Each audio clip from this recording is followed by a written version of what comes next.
I'm right there with the rest of the world, still trying to tune in and listen to my nervous system, because it's sending us messages all the time. So depression, anxiety, ADHD, suicidal thoughts, those self-critical thoughts, any kind of physical illness as well, so psychological and physical, are the nervous system trying to tell you something. So when we can turn toward the nervous system and learn to listen, go underneath the symptom and listen to what the nervous system's telling us, and find a way to bring more regulation in, what we're discovering is that those symptoms reduce and will often resolve. Welcome to the Mind Health 360 show. I'm Kirkland Newman, and if you, your loved ones, or clients suffer from mental health issues such as depression, anxiety, insomnia, poor memory, poor attention, mood swings, exhaustion, etc., I interview the leading integrative mental health practitioners from around the world to help you understand the root causes of these symptoms, many of which may surprise you, and suggest solutions to help you heal. If you like this interview, please do subscribe and forward to others who might find it helpful. If you want further information, please go to www.mindhealth360.com or find us on social media. Deb Dana, so wonderful to have you here on the Mind Health 360 show. Thank you so much for being here. And it's a privilege to be here in person in Oxford at Jesus College, of all places. And it's just wonderful to have you here. So, Deb, you are one of the seminal practitioners of the polyvagal theory and of many other sort of somatic theories, but I think you're best known really for being able to translate Steve Porges' very dense work on the polyvagal theory into practice. And you are worldwide renowned for your ability to work with the nervous system and teach people how to translate the polyvagal theory into practice and really help people get into their bodies and regulate and heal their nervous systems. So it's a real privilege to have you here. I will give a very brief overview of sort of your biog, but the real biog will be in the show notes. But you're a clinician, a consultant, an author and speaker, and you specialize in complex trauma. Your work is focused on using the lens of polyvagal theory to understand and resolve the impact of trauma in our lives. You have a busy career training therapists around the world and how to bring polyvagal approach into their clinical practice. And also you work with agencies and larger systems to explore how to incorporate a polyvagal perspective. You're a founding member of the Polyvagal Institute, a consultant to Khiron Clinics, and an advisor to Unyte. You're the author of quite a few books, Anchoring the Self in Safety, creator of the Polyvagal Card Deck. You're the author of Anchored, How to Befriend Your Nervous System Using Polyvagal Theory, Polyvagal Exercises for Safety and Connection, the Polyvagal Flip Chart, Befriending Your Nervous System, Clinical Applications of the Polyvagal Theory in Therapy, Engaging the Rhythm of Regulation. So you've been busy. I hadn't recognized how busy I've been until you just did that. Thought, okay, enough. Yeah, I think I need a rest now. You need to rest, exactly. So one of the things, I mean, your book, the one that I've really focused on has been this one, Anchored, which is fantastic. And I think it's vital reading for everybody. And what I take away from it is if everybody practiced what you preach in this book, the world would be a safer, happier, healthier place. And it is so clear to me that we all have a responsibility to manage our nervous systems and to go in and out of regulation in a way that's resilient and flexible. And that's a skill that can be learned. And if everybody learned this, it would change the world. I agree. And I think that's such an interesting thing to say, right? If we could all, I like to say, become active operators of our nervous systems and then be responsible for the autonomic information we're putting out into the world would change. Completely. Right? Yeah. And so one of the things I wanted to ask you is, so, why is this so relevant? What is our nervous system, first of all? So you identify three things in your book. So you talk about the hierarchy, so the autonomic hierarchy. You talk about neuroception, and you talk about co-regulation as being the three sort of tenets of this nervous system regulation. Can you talk us through, what is the nervous system? Why is it important? And what are these three tenets? Absolutely. So the nervous system is at the heart of our lived experience. right? We often think our brains are in charge and running the show, but in fact, everything begins in our nervous system, in our body. And then that information gets fed up to our brain, and our brain's job is to make a story, to make sense of what's happening, right? Because we are storytelling beings. And I don't know about your brain, but my brain can make up some pretty fantastic stories, right? Fantastic in a lovely way and fantastic in a crazy way, right? And that is true for every human, right? And so the nervous system is made up of the sympathetic and the parasympathetic branches, which we've known for a long, long time. But it's thanks to Steve Porges, and we want to first of all send gratitude to Steve for developing this theory, right? Without which we would not be able to do any of what we're doing now. So thanks to him, we understand that we do still have parasympathetic, sympathetic, but that parasympathetic is divided into two further branches. And that was his brilliant addition to understanding the nervous system. So that's hierarchy, and we could start with hierarchy. Ventral, sympathetic, dorsal. And when I teach, I always want people to understand the scientific language. There's not a lot of it. These are three words, ventral, sympathetic, dorsal, that I think are good for everybody to know. You can then replace those with your own words. So ventral might become safety or connection or joy or anything. And sympathetic is that fight and flight survival energy. And dorsal is the other survival state, which is the shutdown, collapse, disconnect.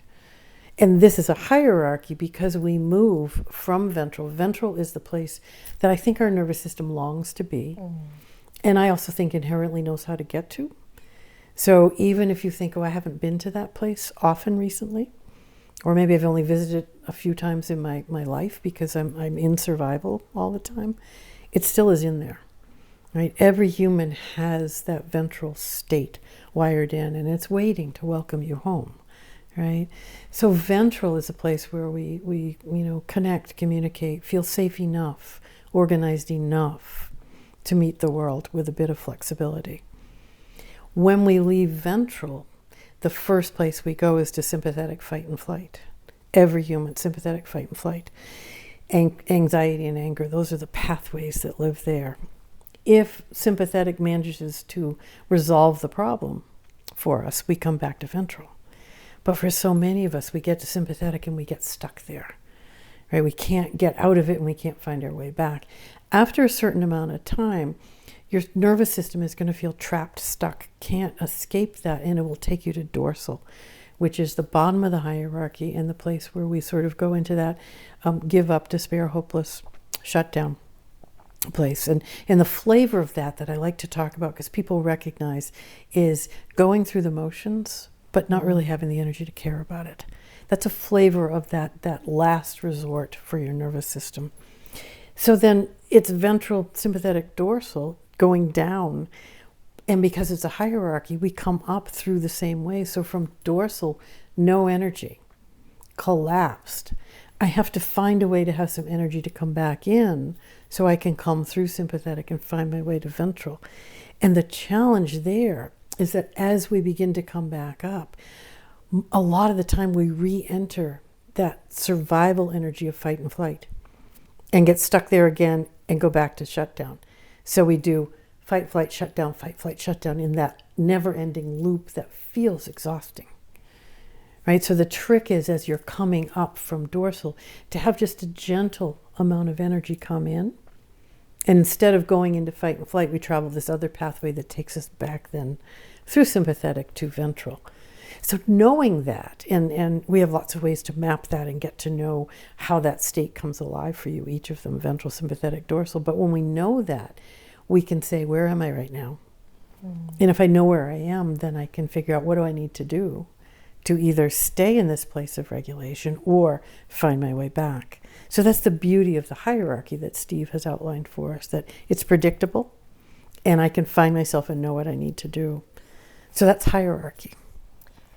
And so, okay, so what I'm hearing and what I think is fascinating is that it's not really about staying in that place of ventral necessarily, which you call sort of home, right? That's your ventral home. Right. You then very cleverly call the state of sympathetic and dorsal the home away from home. Right. Because it's not that they're bad, Mm-mm. they're adaptive. Exactly. And the secret of health is that resilience and the flexibility to go from one state to the next and back again, right? Yeah, it is. We cannot, any one of us, stay in ventral all the time. Nobody can be regulated all the time, nor do we want to be. It's unachievable and not desirable. Boring. Maybe. Boring. Well, I mean, yeah, we would lose some of the flavor of life, right? Mm. I mean, survival is there for a reason, right? And I love adaptive survival. We put adaptive in front of it. It's there for a reason, and it's not bad, right? We don't suffer when we move out of regulation into survival. We suffer when we get stuck there. Right? That's when we suffer. So yes, resilience is built every time you dysregulate and find the way back to regulation. That you build that pathway, it becomes stronger and easier to return to regulation. Right? So that's really what we're trying to do. And that's the key. Mm-hmm. And we'll get a bit later to how you do that, because that's absolutely essential. But in the meantime, in terms of mental health, because obviously I'm particularly interested in mental health, so states of depression, anxiety, ADHD, insomnia, self-harm, suicidality, how would you explain those through the lens of the nervous system? So I like to think that every symptom that my client brings to me is the nervous system trying to tell us something. So even think about our own symptoms. I loved what you said earlier, that we can learn this. We can teach it. And I have discovered from my own experience that I teach much better than I practice. Right? So I'm right there with the rest of the world, still trying to tune in and listen to my nervous system, because it's sending us messages all the time. So depression, anxiety, ADHD, suicidal thoughts, those self-critical thoughts, any kind of physical illness as well, so psychological and physical, are the nervous system trying to tell you something. So when we can turn toward the nervous system and learn to listen, go underneath the symptom and listen to what the nervous system is telling us and find a way to bring more regulation in, what we're discovering is that those symptoms reduce and will often resolve. Right? So again, it comes back to, can I help regulate, either self or co-regulate my nervous system, so that I can get unstuck from this, whatever it is. Recently I've been talking with a lot of people about different kinds of substance use or addictive behaviors. Again, it's a dysregulated nervous system. So rather than dealing with the substance at the moment, let's go underneath. Find what is underneath, because what the nervous system is reaching for is that substance or that food or that internet or whatever it is, right? So rather than going there, go underneath and listen to the nervous system. And I think that's really where the healing happens, because we can certainly simply stop doing a behavior. But if we stop doing a behavior and nothing changes in the nervous system is still dysregulated, and it's simply going to find another behavior. You're going to suffer in just a different way, right? So it's in regulating the nervous system that we come to feel connected, safe, regulated, able to meet the moment, right? And again, the nervous system is a dynamic system. It moves micro moment to micro moment. So when I say meet the moment, it's this moment, and then this moment, and then this moment, right? So one of the things we like to say working with the nervous system is in this moment. Interesting. Right? In this moment, I'm feeling anchored in ventral and very connected with you, right? And 5 minutes from now, that could change, who knows? Yeah. But in this moment, so I'm going to savor this moment. And it's interesting because you talk about listening, and there's a beautiful passage in your book about listening, and how the capacity to listen in a very present way is not only a quality of the ventral vagal, but that it's also a very healing thing to offer other people. But you also talk about it in terms of listening to your own nervous system. Mm-hmm. And so that brings me, so how do you listen to your own nervous system? And is that neuroception, is that what that's about? I think neuroception is part of it. It's if we talk about neuroception for a moment, neuroception, again, is this lovely word that Steve created, because there was no word to describe how your nervous system listens, right? Perception is a cognitive experience, but neuroception is this below the level of awareness experience. And so we have to bring awareness to it. But it uses 3 pathways. It uses the inside, the outside, and the between pathways. So your nervous system is always taking stock of those pathways. So inside, it's listening. What's happening in your internal world right now? Your heart, your lungs, your viscera, your digestion, right? That's a hard place to listen. And for many of my clients who are trauma survivors, they live from the neck up, right? We leave our bodies for good reason. So that inside pathway can be very challenging to tune into. And I discovered early on that I didn't talk about going into your body, because body is, a cue of danger, right? But talking about listening to your system is different. And if you think about that, try it on for size, listen inside your body or listen to your system. It feels very different, right? Because people know I have a heart that beats, I have lungs that do, and I have a system that is bringing me information. So I learned that early on, what's happening in your system. So that's the inside. And then the outside pathway is what's happening in the environment around us, right? And so as we're sitting here, in a space that's welcoming to you, because it brings back some lovely memories for you, and is new to me. I just, arrived here a couple hours ago, and I'm getting used to it. Our nervous systems are sort of taking in the experience in different ways. Interesting. Yours through a lens of sort of, it's been in this vicinity before, and mine, and this is very new. Yeah. And then the between is what our nervous systems are doing right now. They're communicating with each other. Our minds, our brains we're talking, but below that level, and you can feel it, right? Yeah. You can feel for me, there's a lovely connection happening. It feels very safe and welcoming, right? And sometimes don't you meet someone and you think, oh, I don't think I want to be around that person, right? Totally. That's your nervous system giving you a different message, a neuroception of unsafety. Interesting. Right? And I often tell people, when you get a big message from your nervous system, don't stop to figure it out in the moment. Just pay attention to what it's telling you, and then you can reflect later on figuring it out. But it's your autonomic intuition that's sending you a message for a reason. And we can figure it out later. But if my nervous system says, oh, I think you need to leave now, I'm just going to follow that. And then later on, we'll go back and reflect and say, ooh, why was that? Or, was it needed?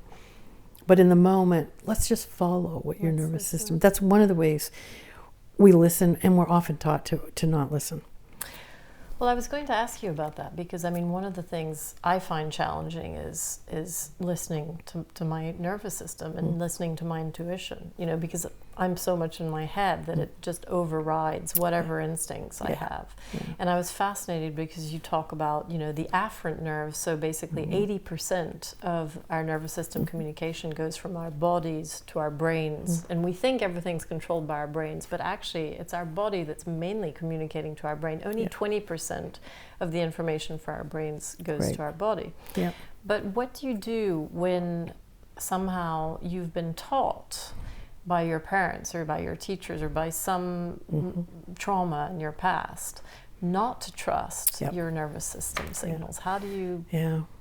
And trauma certainly rewires that, and for many people growing up in family systems are told, don't pay attention to what's happening out there, or what's happening out there is not really what you're thinking it is, right? So we're taught, this world is about just power through, right? Exactly. Which is an override your nervous system. Your nervous system is telling you enough.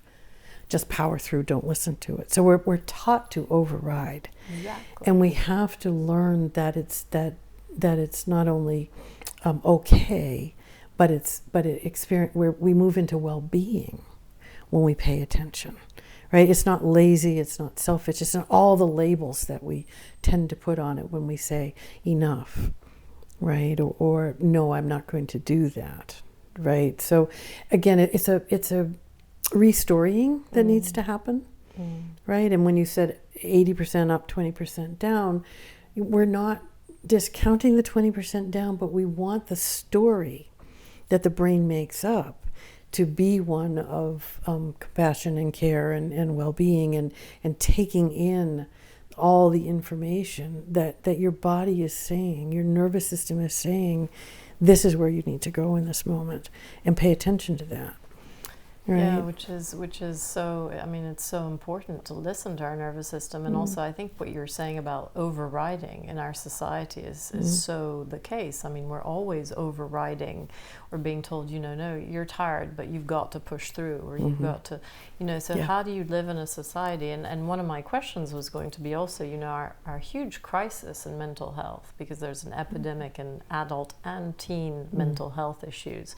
There seems to be a sort of epidemic of dysregulation. If you look at mental health issues from a nervous system perspective, there's an epidemic of dysregulation. Yeah. What do you think that is coming from? And I mean, maybe a whole different question, but it's a great question, and I think we're bombarded by cues of danger all the time, right? That's and our nervous system, it takes that all in because its job is to say, are you safe or not in this moment? So it's bombarded by cues of danger, right? From media, from even the climate, the environment, from other people, from polarized groups. It's coming at us all the time.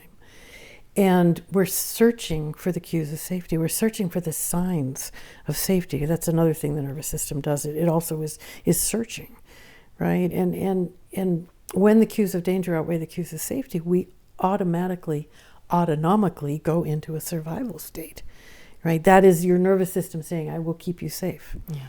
And some of the ways it keeps us safe is by bringing some of the behaviors that can look very crazy and can really not be in our best interest in the long run, but in the moment, the nervous system does not make a judgment.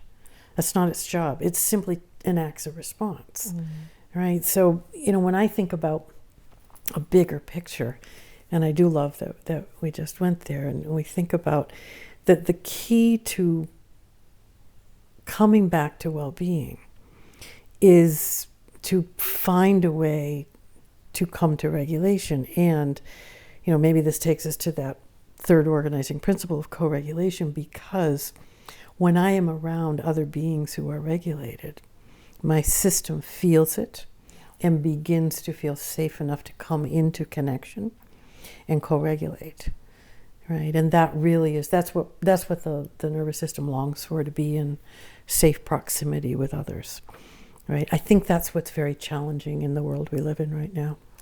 What's interesting, because there's a dissolution of nuclear families, it's a dissolution of community, there's an epidemic of loneliness, especially in the West. Yes. And, if connection, I mean, Stephen Porges talks about trauma being a crisis of connection, essentially, a disconnection. Yeah. And, social media and the fact that our kids are constantly on their devices as opposed to being doing this. Yeah. And so, I mean, I have so many questions about this, but can social media offer sort of proxy for regulation that in some ways works, or will it always be insufficient? It's interesting. I love that question too, because it keeps getting to the larger experience of each nervous system is going to answer that question differently. And we get in trouble when we do an all or nothing. Like, don't be on social media, or social media is fine, right? When we go to this yes-no place, we lose the communication with the nervous system. That's true. Right? And so we always want to be in the, how is this land for your nervous system? Yeah. Right? I have one grandson who loves to game, and he has a gaming community, and he's up, on the weekends only. They've got, boundaries around it, but till 3 a.m. on Saturday doing this gaming, and you talk to him, and he has great joy and connection in that community. Yeah. Right? And I think that's amazing and wonderful. Yeah. Right? If that's his only community, I would be worried, but he also has, schoolmates and all that, right? But that is where he would say, that's where I get my nourishment. That's wonderful, right? And so and then another child, that could be totally not the case, right? Their nervous system might go into that and be in survival mode the whole time. Once you're in survival, you're not gaining anything from the experience. So again, it's that question, and I ask this all the time, how does that land in your nervous system? Well, and I think you bring a really important point to the table, which is, it's what we also say about trauma. So it's not the event, it's the body's reaction to it, which is a very personal, subjective thing. Yes. And, Stephen Porges was talking about the ACEs and the fact that, the ACEs represent the adverse childhood experiences or the events rather than the way they land on each person's nervous system. Yeah, I would have clients come and introduce themselves by, here's my ACE score. Right. And I said, oh, that's lovely. Now, tell me, how did your nervous system help you survive? Right? And I try to find, people will laugh, but you try to find a gentle way of saying, I really don't care what happened to you, right? Exactly. Because it's, I do care. I care. How did your nervous system creatively help you survive? That's what I want to know. Right? And you get people who come to you and they can tell you their trauma story, but it's here somewhere, right? I say, time out. I do want to hear this story, but first, could we hear the story that's underneath that? Could you hear the story of your nervous system and what happened to your nervous system? And I discovered that most clients were really interested in that because it's a story they'd never told and probably never learned how to listen to. Right? But that's the story that's going to create the healing. Yeah, and also the question is, what determines how your nervous system will react? And this is what I'm very curious about because, I sometimes think, okay, well, my mother was very overwhelming and, she had no boundaries and she was very unpredictable and volatile, but, it wasn't terrible. And yet I know it's really affected my nervous system. Absolutely. So what means that it's affected my nervous system in a way maybe more harshly than it might have affected someone else's? Is it genetics? Is it other circumstances? Is it what are the key factors that influence how your nervous system is going to react to a particular event? It's interesting. I don't know as we have a genetic answer to that. We do know that babies who are in the womb with anxious or depressed moms might have a sensitivity towards, but it doesn't mean that if your mom was anxious the entire time she was pregnant and you were born, you're going to be anxious. It might just mean you have more of a sensitivity towards leaning in that direction. So I don't think we can talk about that, but I do think it's the entirety. It's not just your mom, but it's the entirety of your environment that is affecting you, right? And so it's the other people. It's even what the home felt like, and every nervous system takes it in differently. Right, and for some people, if you think about the three pathways, inside, outside, between, which is the most intense for you? Where do you get the most intense dysregulation? And everybody's different, right? Like for me, I think the most intense dysregulation, or the place I reach for regulation, is in the environmental pathway, right? Which probably has something to do with my home growing up. That was a very quiet, cold, disconnected place, and so when I started creating my own living environments, they're filled with colors and layers, and because I needed that to feel anchored and safe. That is a powerful pathway for me, right? What's a powerful pathway for you? Is it? I think nature. The other thing that's interesting for me is I regulate in solitude. And I often have this conversation, in fact, with other people who regulate with company. And so it's interesting, this whole thing of co-regulation, because you say in your book, and I thought this was fascinating, was, you can only really self-regulate when you've learned to first co-regulate. So you have to be taught to co-regulate before you can then self-regulate. We self-regulate from survival. We do self-regulate, but it's out of survival, right? I self-regulated long before I co-regulated.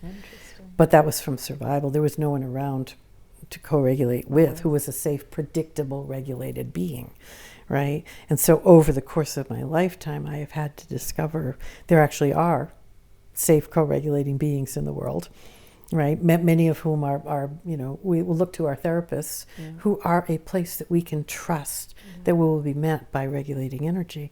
And then with enough of those experiences of co-regulation, I now self-regulate from a place of regulation of solitude, of feeling nourished by it, rather than having to self-regulate, because if I don't, something bad will happen.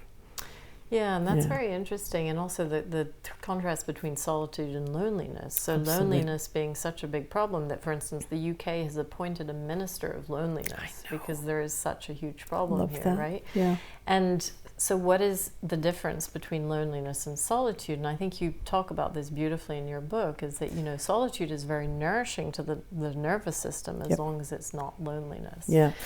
Yeah, and there's this again, it's a continuum, right? Solitude to social, and you said you're perhaps more on the solitude end.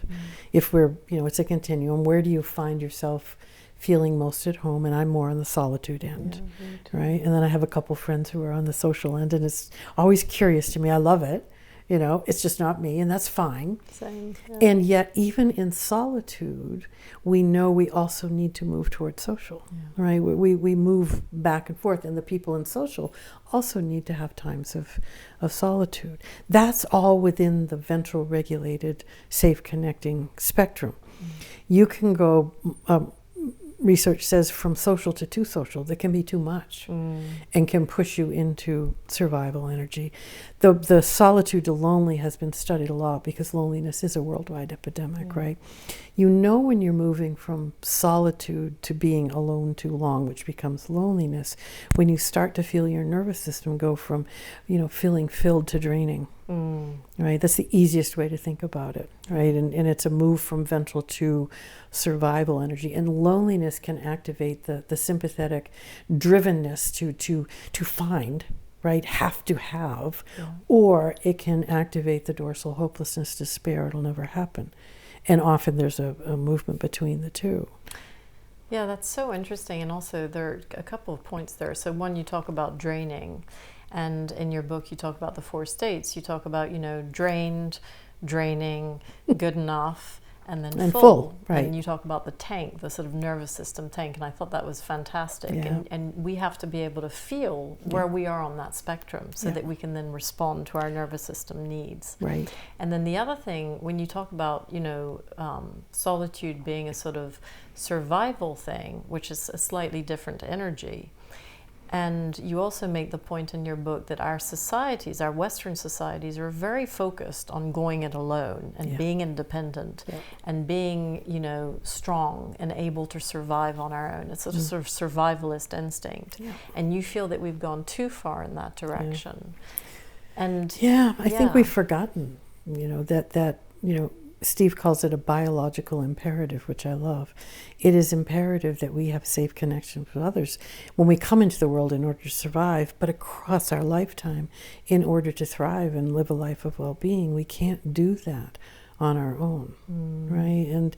And I think, our culture, really says, just get on with it, just do it, right? Be independent. Yeah.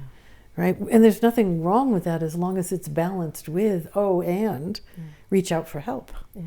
Right? It's again, it's a both and. We really want to have this both and. As soon as we get out of balance, then we're in trouble.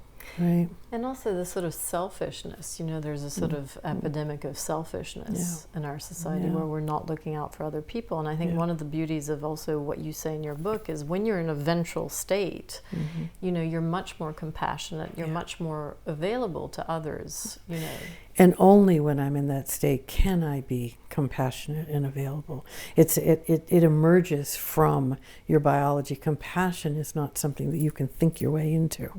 You have to be anchored in that place of regulation, and then compassion is one of the emergent properties that happens. And self-compassion, right? How hard is self-compassion? So hard. Right? I think curiosity is the first. I always look for curiosity. If I have a drop of curiosity, I know I've got some of that ventral regulation. That energy is running in my system. Beautiful.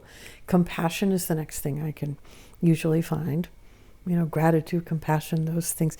Self-compassion is way down there somewhere because it's so hard. It's so hard. Right? It's so hard. Yeah. And, the other thing, so when we're getting a little closer now to how to regulate your nervous system. What are the things that you can do to actively regulate your nervous system? And I'd love to talk about that. Before we talk about that, though, I'm interested in the sort of neurobiology and the biochemistry.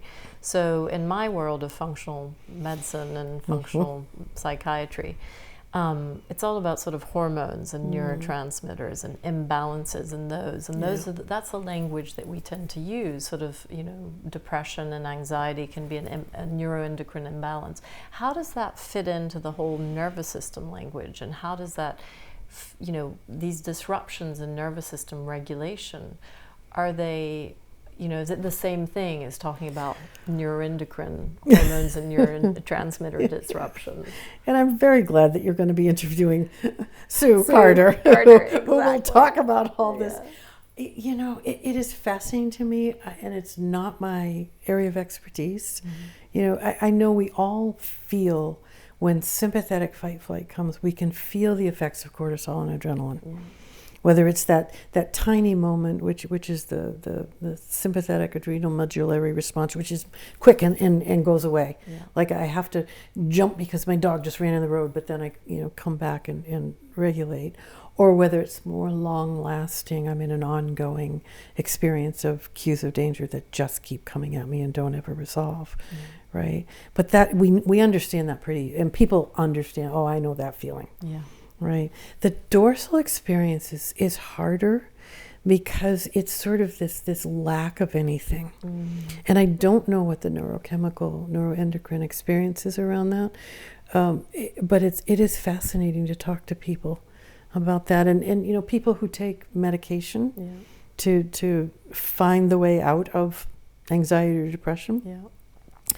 That medication is really working with the sympathetic system. It's either calming it or activating it, right? It doesn't get you to ventral. But what it does do is it opens the door so you can then begin to find the way to ventral. Interesting. Right. So when I had clients who were stuck in and totally stuck anxiety, depression, and it would take us most of a session to come to the place where we might do a tiny piece of work.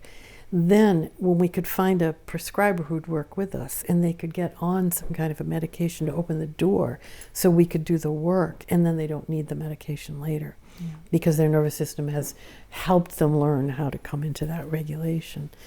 So it's a fascinating sort of connection, you know, like working together. Because again, it's a both and.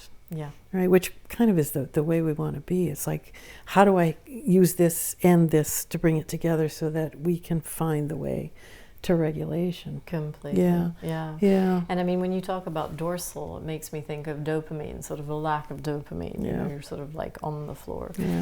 And then in terms of trauma, because obviously, you know, a lot of people talk about trauma. You know, what does that actually mean from a nervous system perspective? So you and Stephen Porges both talk about how trauma disrupts and retunes the nervous system. So if we have childhood trauma, our nervous system is retuned and recalibrated in some ways. Is that the issue with trauma, is that it completely rewires your nervous system to be more sensitive to cues of danger? How does that work? Yeah, it's a lovely way to think about it. And why I like this is, and what I love Steve's theory, this is such a hopeful theory because your nervous system is shaped in every micro moment. And so, you know, wherever we've landed in this moment, it's continuing to be reshaped. So if I have, you know, patterns of protection that quickly take me into survival, with more moments of safety and connection, those patterns of protection begin to turn into patterns of connection, right? And that is so lovely to know that I'm not stuck in whatever pattern I'm in right now. It can be reshaped. I like to say shaped to reshaped, right? And yes, with, you know, we talked about home and then home away from home. Your home away from home is one of those survival states, and you travel through both. But your nervous system over the course of your lifetime has created a profile where you end up in one most often. So my home away from home is dorsal, right? And when my nervous system, you know, neuroceps danger, I travel quickly through sympathetic. I have a sympathetic surge for a moment and then disappear into dorsal. Right? That's the pattern that's been created. And over the course of my life, doing a lot of work and therapy, and I no longer go so quickly, stay so long, or have such an intense response. But that pathway is still there waiting to rescue me when needed. Okay. And I think that's what we want to think about with all of us, that the pathways are still there and they will come to the rescue, so to speak, when needed. And we can work so that we don't visit there so often. Yeah, and that brings me to the next thing, which is, okay, so our nervous system is here to help us manage the inevitable challenges of life, And how do we prime our nervous system and make it more resilient so that we're able to travel that pathway more effectively and, as you say, not go there so fast or so often, and not stay there so long. Right. In the more home away from home, which is a lovely way of saying, the hard parts, which are sympathetic and dorsal. Yeah. So what are the sort of, you call them, and you have a name for them in your book, your exercises. You have all these exercises. And basically, you list a whole number of ways that we can increase the resilience of our nervous system. Do you want to talk a little bit about some of them, some of them are just beautiful. And I mean, I think, we should be practicing this all day. And why is this not taught in schools, right? Well, hopefully we'll get there. And again, what I love and what I loved about creating in my books was all sorts of different pathways, right? Because again, we need a menu of pathways. Because today, this morning, I got to listen to a beautiful piece of music played really loud in a great big room where it reverberated. For me, that is a truly ventral experience, right? My dad loved classical music and he loved playing it loud. So again, it took my nervous system back to moments of feeling that. And in that present moment, my whole body was sort of resonating with the you could feel it. You could just feel it, right? For somebody else, that might be a cue of danger, right? So the key to creating your personal menu is to find the things that your nervous system is pulled toward, right? I think music is one way. Yeah. For every human, there is some music that helps you feel connected. Music has a paradoxical effect so that we can be with our survival state safely, even enjoy them. That's what the research tells us. So music, nature. Yep. And the lovely thing about nature is we don't have to actually be in nature.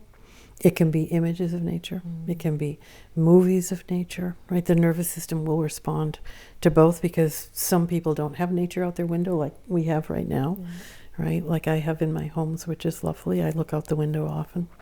So nature is a place, the sounds of nature, smells, scents, right? And again, scent is a direct route to your limbic system.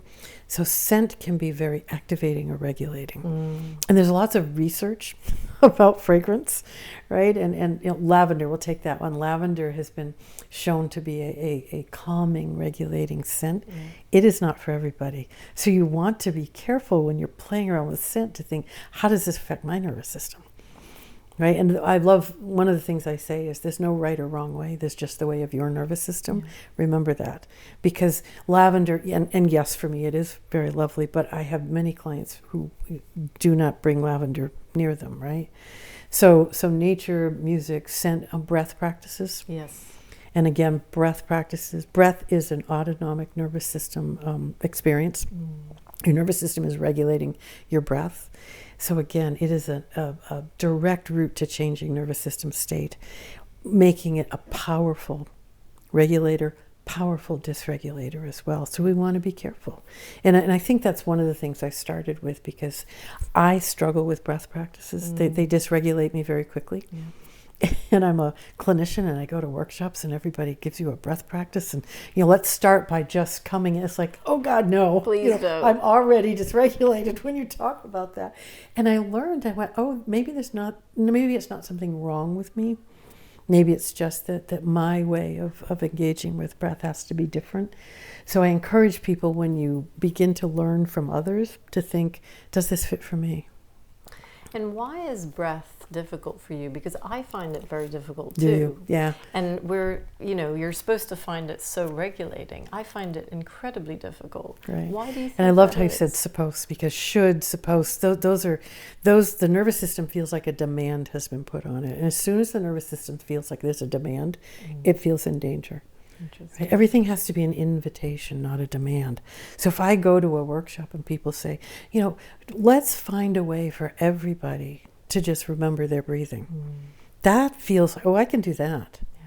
Right? Notice your breathing. I can do that. But when they start with, we're going to do this, 5-minute breath practice, I'm not physically out the door because I'm not a sympathetic flight person, but I'm not here. I'm a dorsal disconnect. I'm no longer here.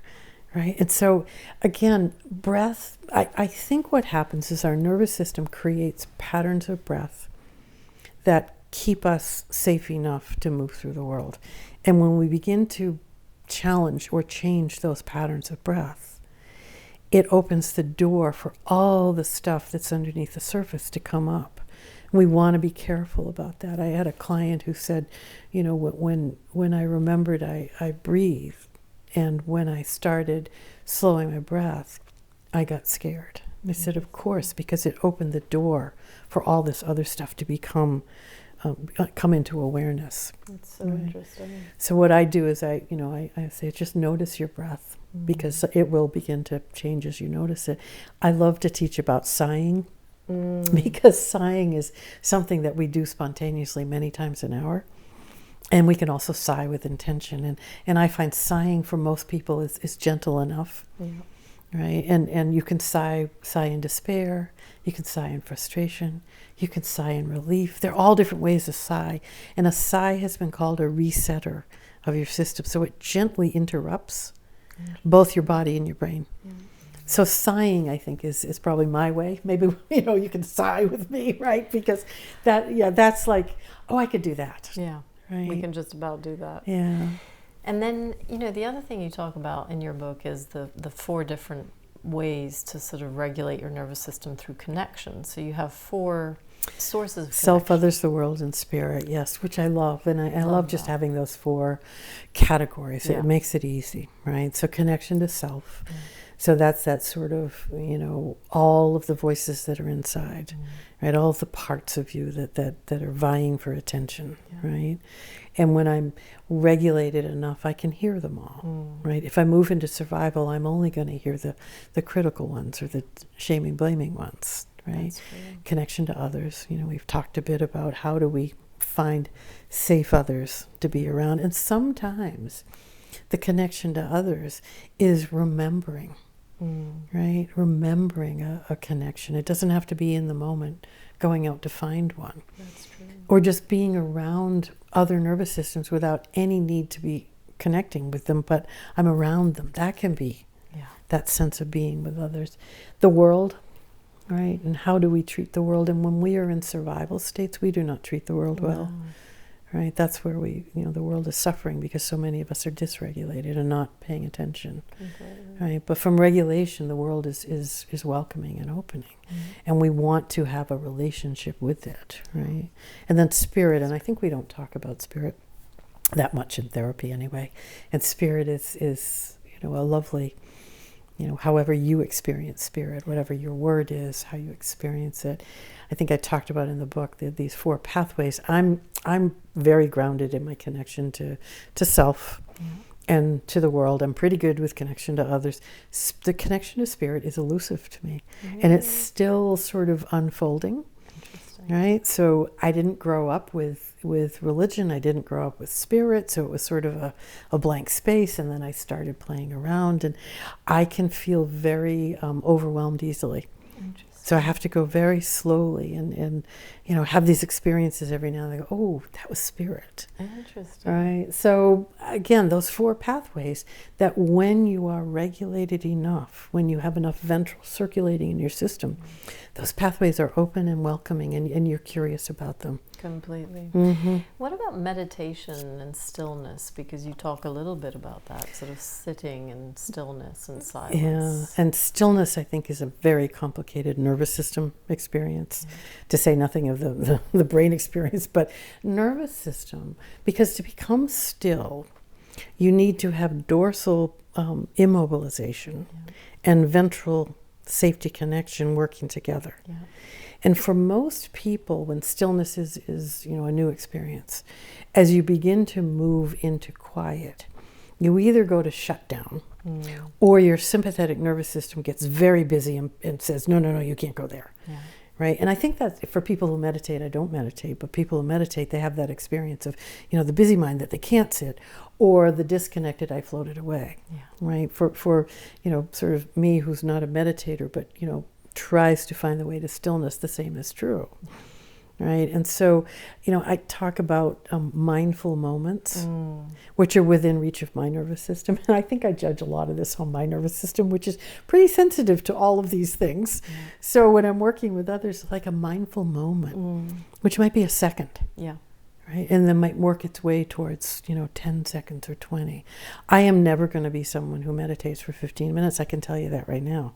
I'm 70 years old. It's never going to happen. And that's okay. Right? That's because amazing. I have these beautiful moments of stillness when I can simply, usually it's, by some body of water where I can just sit and be in that beautiful stillness, but the world around me is moving. Yeah. Right? Which is lovely. So again, for stillness, it's what does your nervous system need allowed in this moment, and what does it need?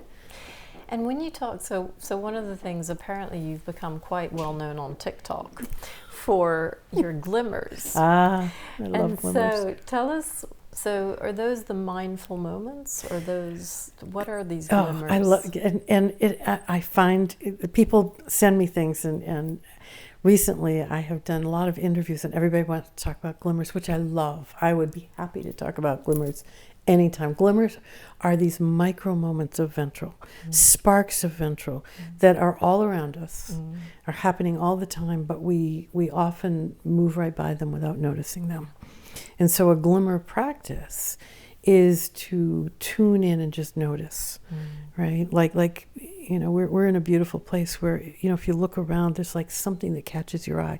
Just stop for a moment, right? So it's see, stop, appreciate is really the glimmer practice. See it, stop for just a moment, and appreciate it. And that's very simple, and it can take like 2 seconds, right? And the thing I want to say about glimmers is that glimmers do not resolve triggers. They do not take the place of working with triggers. It doesn't mean that I want to ignore the trauma that's still held in my system or in somebody else's system. It's really a way of acknowledging that your nervous system is brilliantly able to do this beautiful both and, to hold all of the unresolved trauma and notice these micro moments of okayness. Yeah. And it is in noticing the micro moments, the glimmers, that we build the capacity to then work with the trauma and not simply get pulled into it again. And then also that maybe you move from the glimmers to what you call savoring, which is then extending those moments of ventral vagal energy. So we have glimmers, which are the tiny micro moments that happen, and I would invite everybody to sort of set an intention to be on the lookout, because they're everywhere. And then savoring, you can take a glimmer, and savoring is a practice of holding a moment in active awareness for up to 30 seconds, just 30 seconds. Okay. Right? I can do that. I do around 20, which is when my nervous system says that's good. So between, anywhere up to 30 seconds. It's no longer than 30 seconds though. If you want to do more than 30 seconds, that's just a different practice, but it's not savoring. Yeah. Right? So can you take a tiny moment, a glimmer, and then expand it and hold it for 30 seconds and then let it go and then move on. I like the practices that are easy to weave into your day because they have to be easy to reach for. I think that makes sense. And then, so I don't want to keep you too long. I think we've almost done an hour, but I have a couple more points. So one of them is, you talk a lot about both and I quite like that, the idea of holding these opposing ideas in sort of harmony. Yeah. And one of the things, as you're talking, it strikes me, so we know that ventral vagal is a great state because, as you say in your book, you're more compassionate for self and others. You make better decisions. From a health perspective, a physical perspective, you have less inflammation, you have, lower stress hormones, you have better blood pressure, more regular heartbeat. I mean, the list goes on. Right. But, instead of demonizing the other two states are incredibly useful as well. So that sympathetic energy is very, very important to giving us drive, etc. The dorsal energy is also important. Yep. So how would you, because I think we have a tendency to sort of say, okay, well, we've got to be in ventral, but how would you advise that people sort of look at these three states and harmonize them and make them work together in the way that they're meant to? So I like to think of ventral as overseeing the system. And when ventral's overseeing the system, sympathetic and dorsal do their everyday regulating roles in the background. Sympathetic brings us the energy we need to do this, to show up, to move through the day, to have that energy to talk, to communicate, to play, to all of that. And dorsal regulates your digestion, right? So when ventral is overseeing, they can do that. Okay. When ventral is no longer able to hold and oversee the system, then we're strictly in survival. Okay. So without ventral, it's sympathetic or dorsal survival, and then this is no longer a both and. This is an either or. Once you move into survival, your system is closed to change, and you get stuck in a survival story, in a survival memory, in a moment, and then you truly are stuck. So ventral is the active ingredient in healing, in moving towards well-being. So people say, do you preference ventral over? And I say, well, in some ways, yes, because if you don't have it, you're in survival, right? Ventral together with sympathetic is, play. Yeah. Together with ventral is stillness, right? But if ventral is not in the picture, then you suffer. Yeah.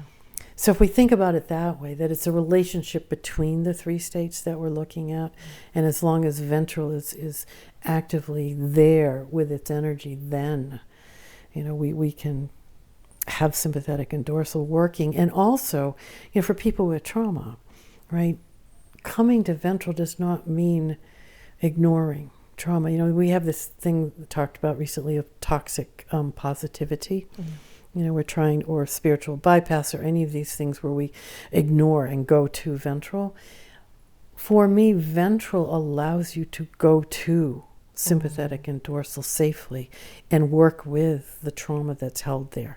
Without ventral, you are hijacked by, you're reliving, rather than working with reflecting, remembering. So again, ventral is the essential ingredient needed for that sort of therapeutic work as well. And that's a really good point, and that's the anchor. So you have to be anchored in that ventral energy in order to heal the wounds. Right. Exactly. Right. That makes total sense. Yeah. And the other thing that's interesting is when you talk about the sort of toxic positivity, one of the things that we're often told is, you need to change your thoughts and your belief systems. And those will change your feelings and your behavior. Yeah. But I'm hearing something very different, which is that your state, the state of your nervous system is what will then dictate your behaviors and your feelings, not your thoughts. Yeah. So can you tell us a little bit about the interaction between thoughts, beliefs, feelings, and your state? Yeah. And also that expression, state precedes story. Yeah. Yeah. Which I think is so important. Yeah, and I had an image of a bridge, and where do you cross the bridge, and state is at one end, and story is at the other. And so many of us want to enter in story and change the story, but you're pushing against the state. The state is a survival state, and from a sympathetic survival state, the story is one of being in an unsafe world, surrounded by unsafe people. I cannot make a story of safety from that survival energy. From dorsal, it's a story of disconnection, hopelessness, despair. So telling me to, let's think a story of safety from dorsal is biologically impossible. Yeah. Not that I don't want to. My brain might make up a great story, but my biology will not allow it to land in my system. Right? If I'm just slightly dysregulated, yes, I can do a top-down because bottom up and top down work together. Mm-hmm. But when I'm really dysregulated, I can't think my way out of it. Mm-hmm. Right? So I start with the state. And as the state changes, organically, your behaviors, your thoughts, your feelings, your stories are going to change with it. Mm-hmm. So it's like, do you want to go with the flow or swim upstream, sort of, right? And I prefer, both in my own life and in my clinical world, let's go with the flow. Let's use the nervous system state to help support the change that will then flow from that. And I think that's a paradigm shift for many of us. It's a paradigm shift, and it's a really important one because the gold standard of therapy is cognitive behavioral therapy. Yeah. And yet, if you look at the afferent, the fact that 80% of your information comes from your body, only 20% goes down. Yeah. And if you look at the fact that your state dictates your story, then by trying to change the story or by going at it cognitively, you're, as you say, you're pushing upstream. Yeah. And so do you think that there needs to be a radical rethink of the way therapy is essentially practiced, and that it should be much more somatic? Yeah. Again, let's find the both and here, right? You probably knew I was going to say that. Baby out with the bathwater. I know, because if we think, Dan Siegel's hand model of the brain, right? And I don't. So he just brilliant hand model that helps us understand how the brain works. So this is, your brainstem, this is your limbic, and this is your cortex. Okay. And when you're in ventral, if we're going to layer on polyvagal, in ventral, this is what's happening. Everything's working together. And as you get a bit dysregulated, your cortex begins to, he calls it very dysregulated, you flip your lid, right? But a little bit, it's just doing this. If we're just in this place, we can probably use top-down. CBT can help, right? But once I've gone truly into a survival state, he calls it flipping your lid, and here's where all of your CBT skills live. You have no access to them because you are now in limbic and brainstem, so you're in your nervous system and your limbic response. So you have no capacity to reach those resources, and that's why I think the bottom up is necessary there, right? So again, it's that where is the nervous system? Am I just moving a bit towards dysregulation, in which case I can grab a mantra or an intention or an image or whatever, right? Which is more of a top down. Or am I truly, if I've gone into survival, in which case I need a more somatic, more body-based, how do I come back to ventral? So that's what I think I would say. Well, also, if most of your memories, of early childhood issues are implicit, they're held in your body, not your brain, you might not even be aware of them. Right. And that's the lovely thing that I've discovered as I work this way and as I do sessions with people in this polyvagal guided way of doing therapy is, and nowadays, I don't see individual clients, so my sessions are demos, and people, agree to do demos, and I say, it's going to be safe because we don't even have to hear your story, because we don't. And oftentimes we'll get to the end and some lovely nervous system shift has happened, and we have no idea about the story, and we don't need to, because it's not the story of what happened. It's, again, can we reorganize the nervous system? And I think that's also really reassuring to clients, to people suffering with trauma, that you don't have to. Many people don't remember. You don't have to. Many people remember, don't want to. You don't have to, right? It's an embodied reorganization that happens, and then everything else changes. Yeah. And so in terms of making this sustainable, so when you work with the nervous system, would you say that you're able to then shift the state of the nervous system so that it's sustainably more resilient and more balanced? And how much work does that take? And, and it's sort of the holy grail, because if we all had regulated nervous systems and resilient nervous systems, our politicians, our teachers, it makes us better humans, better citizens, better parents, better friends, better colleagues, better children. And, you know, so what is your secret to helping people, you know, have a sustainably regulated, resilient nervous system? And I'm going to reframe that just a bit. To have to have a resilient nervous system, yes. To be able to know when I have left regulation and have resources to find my way back. That's what I want everybody to be able to have. And, you know, I keep saying it takes patience and persistence, right? That it doesn't happen in, you know, 10 sessions or 2 weeks or 6 months. I don't know how long it takes, but I do know that the way forward is to track the tiny changes that we feel so that we keep moving forward, right? I have a goal, which is here, and I'm here, right? And I want to be here. But, you know, maybe I get here, but I'm not here, right? But I need to track the tiny steps along the way. Because what the research tells us is that the more moments of regulation you have, they begin to accumulate. It's like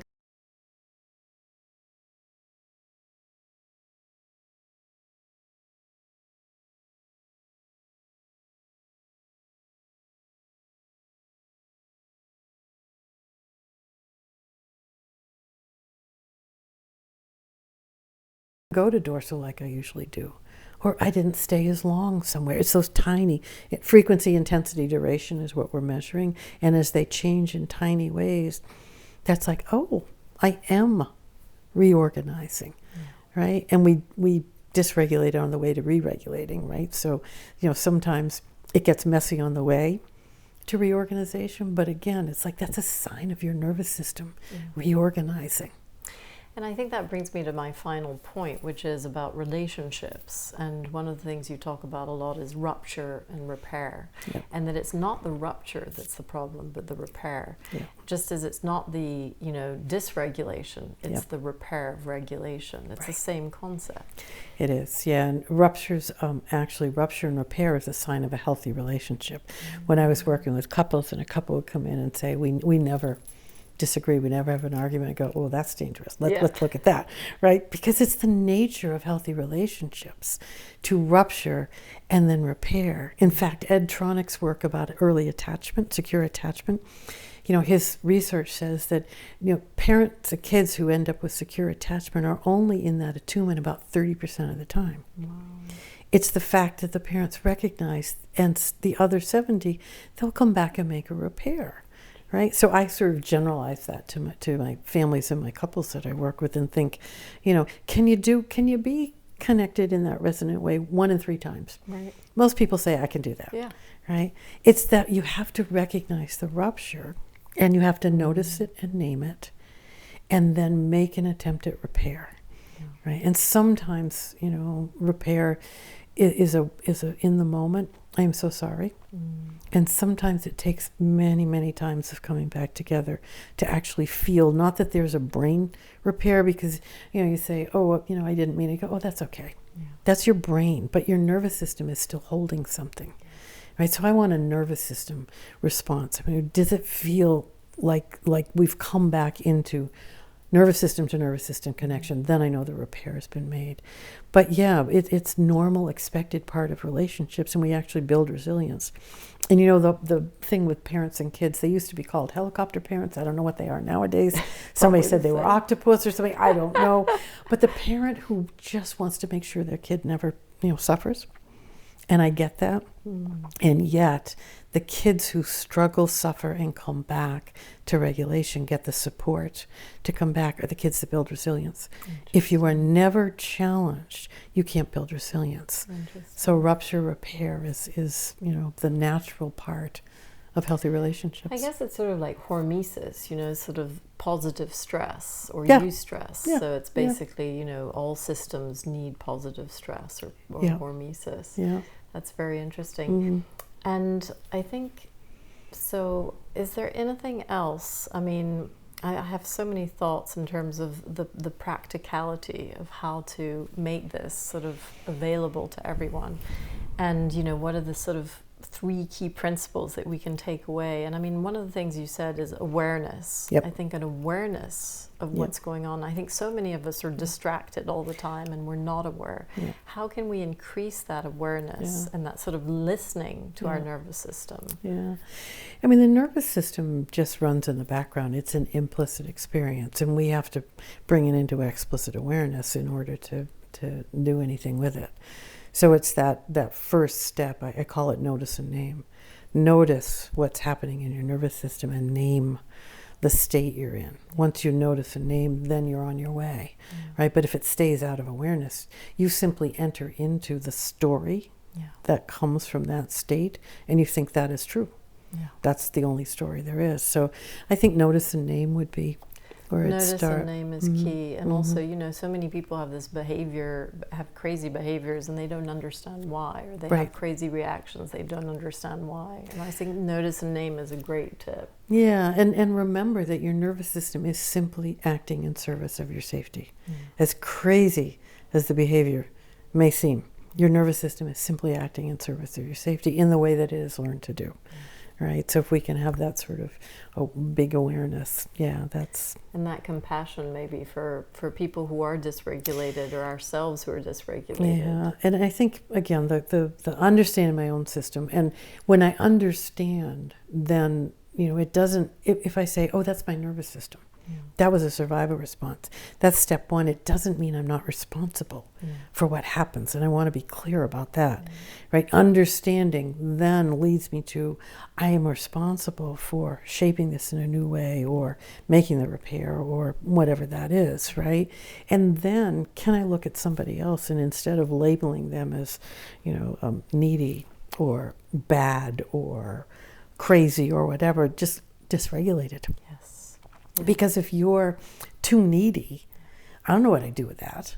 I can't change that. But if you're dysregulated, I can help you find the way to regulation. There's a big difference there, you know. And I think the state of our world right now, if I can broaden it for a bit, is we have great groups of people who are stuck in sympathetic fight and flight, and we have great groups who have gone to dorsal hopeless despair. Totally. And then we have a small group of people who are in hopeful, ventral, regulated connection. That group is not strong enough to offer that regulating energy to those large groups of dysregulated beings. So the more we can have people finding the way to ventral, at some point we'll have a critical mass of ventral, and then we can begin to have those really difficult conversations that we have to have in order to find the way back to a safer world. But we can't do it from survival. And so when I think about these systems, you know, that you know, people want to change, that totally overwhelms me. You know, many days it's like I have no idea how you change the medical world, the academic, I have no idea, right? But I can work here. I know how to help bring my system to regulation, and then as I am moving through the world, that regulated energy is rippling out. Yeah. And I really loved that image of rippling out. It ripples out, and it lets every other nervous system around me know there's safety, and I'm welcoming, and we can come into connection. And if you're also regulated, we'll find our way to each other. If you're dysregulated, your nervous system feels that and feels, oh, there's something different. Yeah, completely. Right? Yeah. And I'm drawn to that. Yeah, exactly. Well, I mean, I wish we could teach this in schools, because I think it's so important. And I think that the dysregulated groups that you talk about who are in survival mode are a big threat. And, you know, all of us have moments of dysregulation. Absolutely. But I think, you know, if we're able to have the tools to come back into regulation, and I think so few people are even aware of the nervous system or how it works, and they're not aware of the fact that their behaviors or their words or their relationships are so impacted by dysregulation, or that they could come back into regulation with a few relatively simple but long-term exercises. Yeah, and I guess I would say that you know, it's an ongoing practice. right? It's an exploration that keeps on going, and you don't do, it's not a one and done for any of this. So find some practices that fit for you and feel easy to do, and then do them over time and see what happens. 100%. Right? Because, I like to think ventral vagal energy is an unstoppable force, right? And it's contagious in the best way, right? So it's by direct contact. We're sharing, but it's also by, as we go out into the world tonight, if we're regulated, we're also indirectly impacting everyone around us. And I think that's, for me, I hold on to that. That's the hope. Right? Yeah, completely agree.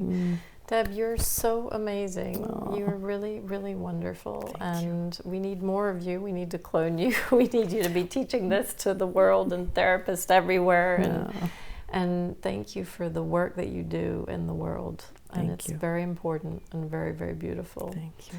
And is there anything that you want to say before we close? Or, I mean, we've said a lot, but that we haven't touched on. I do love ending when I teach and when I do things with the talking about benevolence. And Steve Porges, Stephen and I have this ongoing sort of discussion about who said this first. I said he did, he says I did, so whatever. It is a shared experience. Benevolence is it, because ventral vagal energy is both good for me, right, and good for the world. And so benevolence is, I am anchored in ventral, so I have it available and I'm feeling that sense of well-being. And then it's that active, ongoing use of that ventral energy in service of healing. And that is benevolence. And that's what we all can do. That's how the world can change. Right? I like to say one nervous system at a time. Right? That's how we can change. And that will keep us all feeling hopeful enough that we can keep fighting the good fight.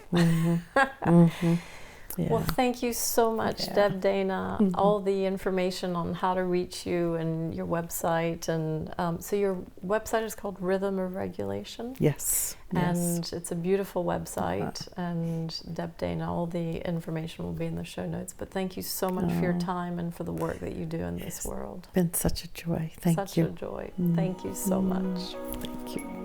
Thank you so much for listening to the Mind Health 360 show. I hope that we've helped you realize that mental health symptoms have root causes that can and need to be addressed in order to sustainably heal, and have given you some ideas about steps you, your loved ones, or clients may take to start their healing journey.